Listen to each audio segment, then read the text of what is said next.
y'all, welcome back to my reading recommendation series where I am recommending to you books to read if you love the TV show or the book series Bridgerton.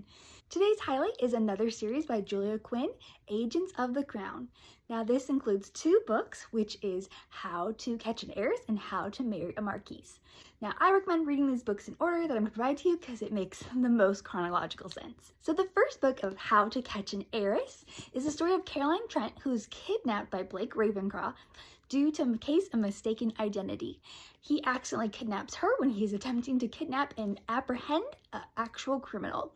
Now for Caroline, this is not the end of the world because she is an heiress and about to inherit tons of money from her family fortune, and she's trying her hardest to avoid all marriage proposals so that a man can control her money. So for her, this is not the ideal situation, but it's also not the worst.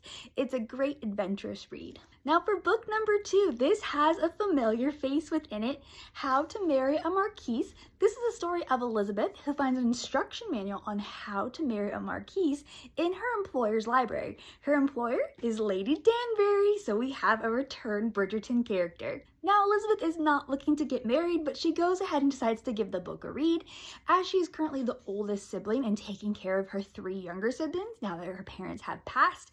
And so, if she finds herself into a good marriage, that could be a better situation for her siblings that she's taking care of. The other character in our story is James Sidwell. He is the Marquis of Riverdale, and he is the nephew of Lady Danbury. He becomes a friend for Elizabeth to practice her charms on and what she's reading in the book in the hopes of helping her find a husband. This is a fantastic read with Lady Danbury intermixed within it, so it's great to have a returning character and great to see how she plays a part in Elizabeth and James starting a good friendship and potentially a love story. If you wanted to know my favorite, I'd say How to Marry a Marquise is my favorite of the two. They're both fantastic.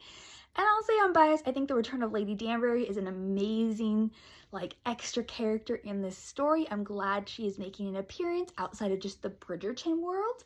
And so I'd say that book really is my favorite of the two.